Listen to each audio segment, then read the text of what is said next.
ધોરણ 7 ઓનલાઈન લેક્ચરમાં આપણો પહેલો લેક્ચર ચેપ્ટર નંબર 10 સજીવોમાં શ્વસન. તો હું તમને અત્યારે વાર્ષિક એક્ઝામમાં લગભગ કેવા પ્રશ્ન પૂછાઈ શકે તો એના વિશે આપણે ચર્ચા કરીએ.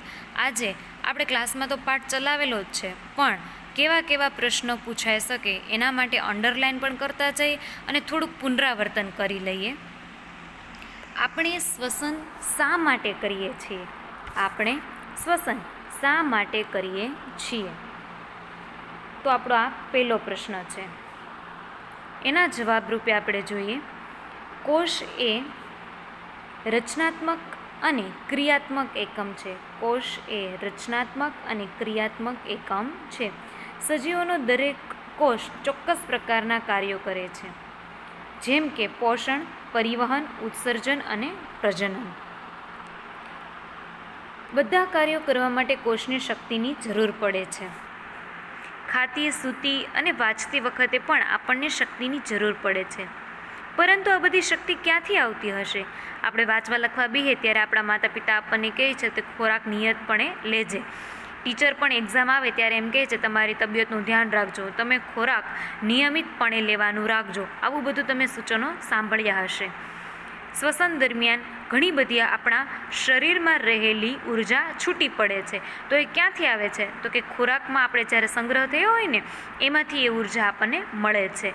એટલે જ આપણે શ્વાસોશ્વાસ દરમિયાન પણ હવા લઈએ છીએ. તમે જાણો છો કે હવામાં ઓક્સિજન હોય છે. આપણે ઉશ્વાસ દરમિયાન કાર્બન ડાયોક્સાઇડ બહાર કાઢીએ છીએ અને અંદર શ્વાસમાં ઓક્સિજન લઈએ છીએ. ખબર છે તમને બધાને? શ્વાસોશ્વાસની ક્રિયા, શ્વાસ અને ઉચ્છ્વાસ બંનેમાં તફાવત છે. શ્વાસ એટલે ઓક્સિજન લેવો અને ઉચ્છ્વાસ એટલે ઓક્સિજન છોડવો. તો આ થઈ શ્વાસની વાત. હવે આવે છે કોષીય શ્વસન. તો આ કેવી રીતે હોય છે? આનો એક માર્ક હોય છે જે તમને ખાલી જગ્યામાં પણ પૂછાઈ શકે છે અને વ્યાખ્યા સ્વરૂપે પણ પૂછાઈ શકે છે. એટલે તમારે ખાસ તેની વિશે અંડરલાઇન કરવાની છે. કોષમાં ખોરાકના કણને તોડીને ઉર્જા મુક્ત કરવાની પ્રક્રિયાને કોષીય શ્વસન કહે છે. બધા સજીવોના કોષોમાં કોષીય શ્વસન થાય જ છે. ઓકે, ચલો અહીંયા સુધી બધાને સમજાઈ ગયું. નેક્સ્ટ ટોપિક જોઈએ. કોષોમાં ખોરાકનો ઓક્સિજન, ખોરાક એટલે ગ્લુકોઝ, ઓક્સિજનના ઉપયોગથી કાર્બન ડાયોક્સાઇડ અને પાણીમાં રૂપાંતરણ થાય છે. જ્યારે ઓક્સિજનની મદદથી ગ્લુકોઝનું વિઘટન થાય છે તેને જારક શ્વસન કહે છે. જુઓ બાળકો, આમાં બે રીતે પ્રશ્ન પૂછાઈ શકાય છે. જારક શ્વસન એટલે શું અને તેની રાસાયણિક પ્રક્રિયા સમજાવો. તો જારક શ્વસનની આ રાસાયણિક પ્રક્રિયા છે. તમને એમ કે જારક શ્વસન એટલે શું અને તેની રાસાયણિક પ્રક્રિયા સમજાવો, તો એમાં આવશે જ્યારે ઓક્સિજનની મદદથી ગ્લુકોઝનું વિઘટન થાય છે તેને જારક શ્વસન કહે છે. ઓક્સિજનના ઉપયોગથી, હવે ગ્લુકોઝનું શું થાય છે? હવામાં ઓક્સિજનનો ઉપયોગ થાય અને ત્યારે આપણને નિપજ સ્વરૂપે શું મળે છે? તો કે કાર્બન ડાયોક્સાઇડ, પાણી અને શક્તિ. એવી જ રીતે અજારક શ્વસન. હવે શું આવે છે? અજારક શ્વસન. તો એમાં શું આવશે? ખોરાકની ઓક્સિજનની મદદ વિના તૂટે છે. તૂટવું એટલે કે દહન થવું. શું? દહન થવું. ખોરાકની ઓક્સિજનની મદદ વિના તૂટે છે તેને અજારક શ્વસન કહે છે. ચલો હવે આગળ જોઈએ. કેટલાક ઈસ્ટ જેવા સજીવો હવાની ગેરહાજરીમાં જીવી શકે છે. તેઓને અજારક જીવી કહે. તમને એમ કે અજારક જીવીની વ્યાખ્યા આપો તો તમારે આ વ્યાખ્યા આપવી પડે. ઓક્સિજનની ગેરહાજરીમાં જીવી શકે તેને અજારક જીવી કહેવાય.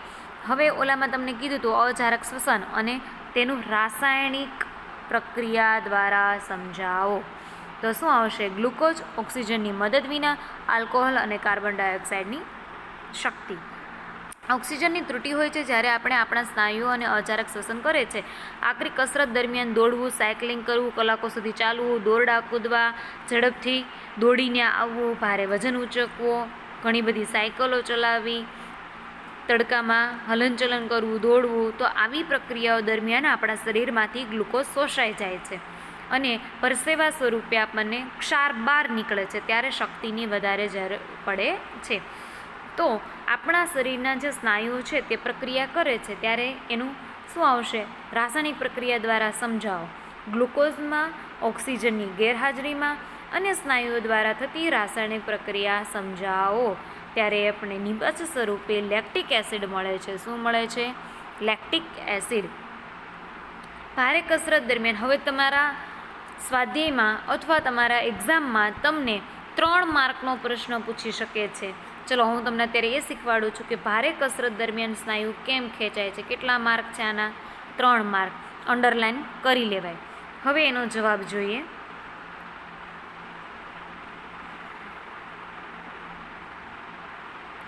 જ્યારે સ્નાયુઓ અજારક શ્વસન કરે ત્યારે સ્નાયુઓ ખેંચાણ પામે છે. ગ્લુકોઝનું અપૂર્ણ દહન થવાથી લેક્ટિક એસિડ ઉત્પન્ન થાય છે. લેક્ટિક એસિડ એકઠો થવાના કારણે સ્નાયુઓ ખેંચાઈ જાય છે. આપણે જ્યારે ગરમ પાણીથી સ્નાન કરીએ અથવા માલિશ કરીએ ત્યારે આપણને આ ખેંચાણથી છુટકારો મળે છે. શું તમે અનુમાન બાંધી શકો છો કે આવું શા માટે થતું હશે? ગરમ પાણીનું સ્નાન અને માલિશ રુધિરના વહનને ઝડપી કરે છે. તમે સાંભળ્યું હશે, બહુ દોડ્યા હોય અથવા કમર દુખતી હોય અથવા પગ દુખતા હોય ત્યારે તમારા મમ્મી એમ કહે છે કે માલિશ કર અથવા ગરમ પાણીથી સ્નાન કરો એટલે જે ગોઠલા ચેડા હોય પગમાં તે ઉતરી જાય. તમને ભવિષ્યમાં ક્યારેય આવું થાય તો તમારે ગરમ પાણીથી સ્નાન કરવું અથવા ગરમ પાણીથી તમારા પગને ચોળવા. માલિશ કરવાથી રુધિરનું વહન ઝડપી બને છે. ઝડપી થવાના લીધે આપણા શરીરના જે સ્નાયુ હોય તેને ઓક્સિજન પૂરતો પ્રમાણમાં મળી રહે છે, યાની કે તેનું પ્રમાણ વધે છે. વધતો ઓક્સિજનનો જથ્થો લેક્ટિક એસિડનું સંપૂર્ણપણે કાર્બન ડાયોક્સાઇડ અને પાણીમાં રૂપાંતરણ કરે છે. જે આપણે હમણાં ઉપર જોયું ને એ મુજબ લેક્ટિક એસિડ એ શું કરે છે? કાર્બન ડાયોક્સાઇડ અને પાણીમાં રૂપાંતરણ કરી દે છે. એટલા માટે આપણને પગ દુખતા બંધ થઈ જાય છે. ચલો એક પ્રવૃત્તિ કરીએ. તમારા નસકોરા અને મોંને ચુસ્ત રીતે બંધ કરી દેવાનું છે. પછી ઘડિયાળમાં જોવાનું છે કે તમે તમારા શ્વાસને ક્યાં સુધી રોકી શકો છો. અત્યારે હું તમને શ્વાસોશ્વાસની ક્રિયા શીખવવા જઈ રહી છું. શ્વાસ કોને કહેવાય અને ઉચ્છ્વાસ કોને કહેવાય તમને મેં પ્રથમ સત્રાંત પરીક્ષામાં વ્યાખ્યા સ્વરૂપે પણ પૂછી હતી. શ્વાસ અને ઉચ્છ્વાસ 1 માર્ક. જો તમને બંને પૂછાય તો 2 માર્કમાં પૂછાઈ શકે. ઇન્ડિવિજ્યુઅલ એક જ પૂછે તો 1 માર્ક. ઓક્સિજનયુક્ત હવા શરીરની અંદર લેવાની ક્રિયાને શ્વાસ કહે છે. કાર્બન ડાયોક્સાઇડ હવા શરીરની બહાર કાઢવાની ક્રિયાને ઉચ્છ્વાસ કહે છે, જે મનુષ્યના અથવા સજીવોના જીવનકાળ દરમિયાન આ સતત ચાલુ રહેતી હોય છે. એવો જ એક પ્રશ્ન છે શ્વસન દર. શું પ્રશ્ન છે? શ્વસન દર, જે મેં તમને ઇન્ડિકેટ કરીને બતાવ્યું છે. શ્વસન દર 1 મિનિટમાં વ્યક્તિ કેટલી વાર શ્વાસોશ્વાસની ક્રિયા કરે છે તેને શ્વસન દર કહે છે. આ પણ 1 માર્કમાં પૂછાઈ શકે. બી ગ્રુપ, એ ગ્રુપ, સી ગ્રુપ, મેં આવા ગ્રુપ પાડેલા હતા અને બોર્ડ ઉપર ડ્રો કરીને દરેક વિદ્યાર્થીને મેં સમજાવ્યું હતું કે કેવા પ્રશ્નો કેવી રીતે પાકા કરવા. તો દરેક વિદ્યાર્થીએ જે વસ્તુ અહીંથી શીખવું છું તેને તમારે પોતાએ ધ્યાનમાં રાખવાની છે. શ્વસન દરની વ્યાખ્યા અંડરલાઈન કરજો, તે પૂછાઈ શકે એમ છે. પછી પ્રવૃત્તિઓ આપી છે 10.2. એમાં શ્વાસ છોડવાનો, શ્વાસ લેવાનો, શ્વાસ છોડવાનો, શ્વાસ લેવાનો. તમે આવું ક્યાં સુધી કરી શકો છો? જો તમને પ્રવૃત્તિ આપી છે જુદી જુદી પદ્ધતિમાં શ્વસન દરના ફેરફાર નોંધો. પહેલાં તમારા મિત્રોનું, પછી બીજા મિત્રોનું, ત્રીજા મિત્રોનું, પછી છેલ્લે તમારું પોતાનું. સામાન્ય હોય ત્યારે તમારે શ્વસન દર નોંધ કરવાની. કેટલી મિનિટ સુધી તમે રોકી શકો છો અને શ્વાસ લઈ શકો છો. 10 મિનિટ ઝડપી ચાલ્યા પછી 100 મીટર ઝડપથી દોડ્યા પછી તમારા શ્વાસ તમારે ખૂબ વધી જશે. એની માત્રા કેવી થાય? વધી જાય. અને આરામદાયી સ્થિતિમાં તમે જ્યારે ઘેર નિંદ્રામાં, અઘોર નિંદ્રામાં સૂતા હોય ત્યારે જેવો આ શબ્દો બોલાય છે ને એવી તમારી નિંદ્રા હોય, એમાં તમારે અવલોકન કરવાનું છે. હવે હજી એક પ્રશ્ન છે 1 માર્કનો, ત્યાં હું અંડરલાઈન કરું છું. 1 મિનિટમાં 15 થી 18 વખત પુખ્ત વયનો વ્યક્તિ આરામદાયક સ્થિતિમાં શ્વાસ લે છે. શું કરે છે? એ શ્વાસ લે છે. તમને મેં પ્રથમ સત્રાંત પરીક્ષામાં પૂછ્યું હતું ખાલી જગ્યા સ્વરૂપે, તો ઘણાએ 16 ને 17 ને 20 ને 25 ને 35 ને એવું લખ્યું હતું. હકીકતમાં 15 થી 18 વખત શ્વાસ લે છે એટલું જ આવશે. પછી બીજી એક પ્રવૃત્તિ જો અહીં તમને ચિત્ર આપેલા છે. માતા છે, કપડાં ધોવે છે એટલે એ નોર્મલ કામ થયું. પછી સૂવાનું, એ તો હાવ આરામદાયક સ્થિતિ થઈ. દાદા ચાલે છે. પછી વિદ્યાર્થીની છે એ દોડે છે, પછી વાંચતા હોય એવું ચિત્ર છે, અને સીડીઓ ચડતા હોય ત્યારે. તો તમારે આવી અલગ અલગ પરિસ્થિતિમાં અલગ અલગ સ્થિતિમાં કેવી રીતે શ્વસન દર નોંધવાનો છે તે તમને વાત મેં અગાઉ કરી દીધી. હવે બીજો એક પ્રશ્ન આવે છે, આપણે શ્વાસ કેવી રીતે લઈએ છીએ. જો આ પ્રશ્ન એક્ઝામમાં પૂછાય, ભલે તમારા સ્વાધ્યાયમાં નથી પણ તમારી ચોપડીમાં છે અને મેં તમને ઓનલાઈન મારફતે પણ શીખવાડેલું છે. આવા પ્રશ્નો એક્ઝામમાં પૂછાતા હોય છે. 3 માર્કમાં આ પ્રશ્ન પૂછાઈ શકે. કેટલા માર્કમાં? 3 માર્કમાં. નસિકા છિદ્ર, નસિકા કોટરો, ફેફસા, ઉરોદર પટલ, આવા શબ્દો એ વિજ્ઞાનની ભાષા છે. હું તમને સમજાવવા માટે નસકોરો શબ્દ વાપરતી હોય તો એ નસકોરાને કહેવાય છે નસિકા છિદ્ર. શું કહેવાય છે? નસિકા છિદ્ર. હવે તમારે શ્વાસ લેવાનો છે. શ્વાસ છે એ નસિકા છિદ્રથી થઈને ક્યાં પસાર થશે? નસિકા કોટરોમાં. નસિકા કોટરોમાંથી હવા શ્વાસનળી દ્વારા ફેફસામાં પહોંચે છે. ક્યાં પહોંચે છે? ફેફસામાં. ફેફસા, હા, અહીંયા અંડરલાઇન કરજો. ફેફસા છે ઉરસ ગુહામાં આવેલા છે. મેં તમને ખાલી જગ્યામાં પણ પૂછ્યો હતો આ પ્રશ્ન. આ ગુહા બંને બાજુએથી પાસળીઓ દ્વારા ઘેરાયેલી છે. તમારો આખો આ 3 માર્કમાં જવાબ આવશે. ક્યાં સુધી આવશે? 3 માર્કમાં હલનચલન સંકળાયેલું છે ત્યાં સુધી આવશે. હવે ઉરોદર પટલ કોને કહે છે? 1 માર્કમાં ફરી પાછો પ્રશ્ન આવ્યો છે. તો એક મોટા પડદા જેવી રચનાને ઉરોદર પટલ કહે છે. ખાસ કરીને જ્યારે જવાબ લખતી વખતે વિજ્ઞાનની ભાષા વાપરવી તમને સરળતા ખાતર સમજાય એટલા માટે મેં મારી સાદી ભાષા વાપરેલી હોય છે. શ્વાસોશ્વાસમાં ઉરોદર પટલ અને છાતીના પિંજરનું હલનચલન સંકળાયેલું હોય છે. શ્વાસ દરમિયાન પાસળીઓ ઉપર તરફ અને બહાર તરફ નીકળે છે. આ પણ તમારે અંદર આવરી લેવું પડશે. સવાલના જવાબ રૂપી આ પણ તેમાં આવશે. ઉરોદર પટલ ક્યાં જાય છે? નીચે જાય છે. મેં MCQમાં હમણાં ક્લાસમાં જ્યારે ટેસ્ટ લીધી, આઈ નો ધેટ કે તમે તમારા મમ્મી પપ્પા પાસે વાલીની સાઇન કરાવી હશે. હું આશા રાખું છું કે દરેકે તેમના વાલીને પેપર બતાવ્યું હશે અને પેપરમાં તમે વાલીની સાઇન કરાવી હશે. ગઈ વખતે જ એક્ઝામમાં ક્લાસમાં લીધેલી ટેસ્ટમાં મેં તમને આ પ્રશ્ન પૂછ્યો હતો કે ઉરોદર પટલ ક્યાં જાય છે? તો શું આવશે? નીચે જાય છે. MCQ સ્વરૂપે પૂછ્યું તો પણ ઘણા વિદ્યાર્થીઓનું ખોટું પડ્યું છે. કંઈ વાંધો નહીં, ખોટું પડ્યું છે તો ચિંતા કરવાની જરૂર નથી. હજી મેઇન એક્ઝામ યાની કે તમારી ફાઇનલ એક્ઝામ બાકી છે, તેમાં આ ભૂલ સુધારી લેજો. આ હલનચલન આપણી ઉરસગુહાના અવકાશમાં વધારો કરે છે. હવા ફેફસાની અંદર તરફ જાય છે. ફેફસા હવાથી ભરાય છે. ઉચ્છ્વાસ દરમિયાન પાસળીઓને નીચેની તરફ અંદરની તરફ જાય છે. જ્યારે ઉરોદર પટલ પોતાના મૂળ સ્થાન સુધી ઉપરની તરફ ખસે છે, જેથી ઉરસ ગુહાનું કદ વધે છે અથવા ઘટે છે. આવી રીતે તમારે આખો પ્રશ્ન છે તેનો જવાબ તમારે શોર્ટ ટાઈમમાં તૈયાર કરવો પડશે. ન યાદ રહે તો ટોપિક લખીને સરળ રીતથી યાદ રાખી શકાય છે. શ્વાસોશ્વાસ દરમિયાન છાતીના કદમાં ફેરફાર થાય છે. તે તમે શીખી ગયા પછી જો તમને અહીં એક ચિત્ર આપ્યું છે 10.4 મનુષ્યમાં શ્વસન તંત્ર, ફેફસા ક્યાં છે, પાસળીઓ ક્યાં છે, ઉરોદર પટલ ક્યાં છે, મુખ ગુહા અને નસિકા કોટરો. જોઈ લીધું બધાએ? ઓકે.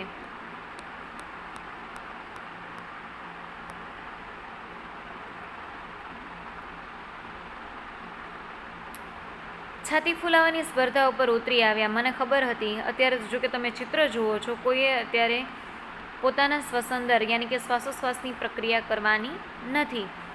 હું તમને તમારા પાઠનું પુનરાવર્તન કરાવું છું, જેમાં મેન ટોપિક છે, કેવા પ્રશ્નો પૂછાઈ શકે છે એ જ આપણે જોવાના છે.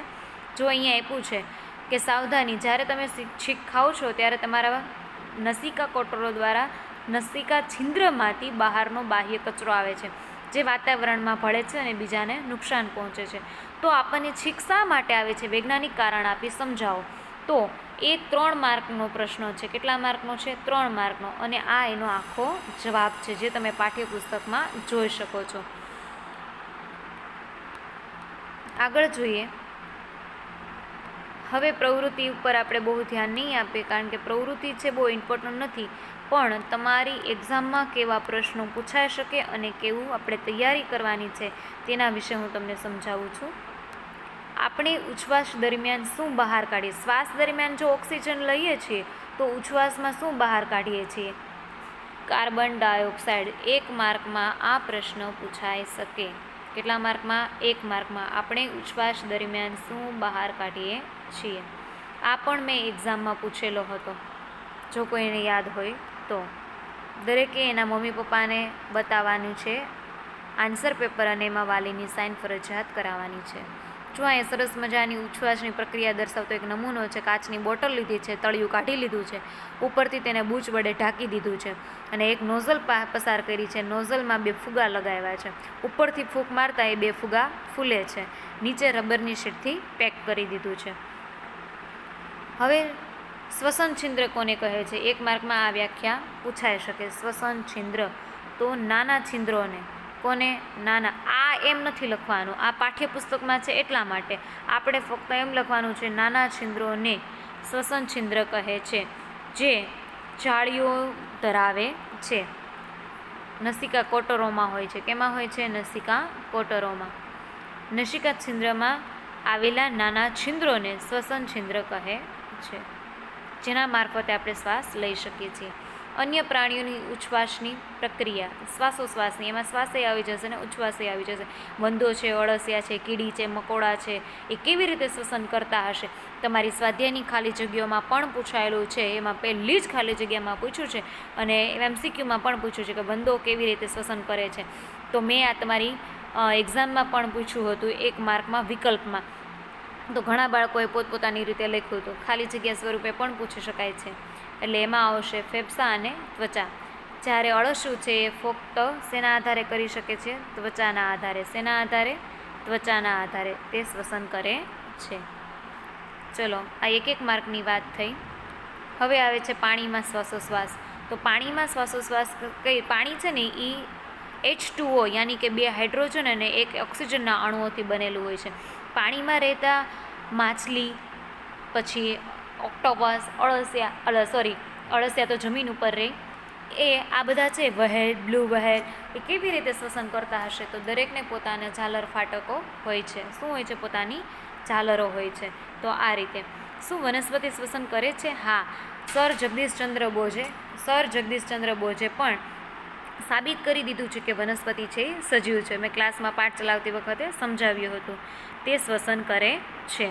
તમારે સારાંશ વાંચી જવાનો છે. દરેક વિદ્યાર્થીઓને સમજાય તેવી રીતે કેવા પ્રશ્નો કાઢી શકાય તેના માટે સ્વાધ્યાય જોજો. સ્વાધ્યાયના પ્રશ્નો થઈ જાય એટલે તમારે ચેપ્ટર જોવાનું છે.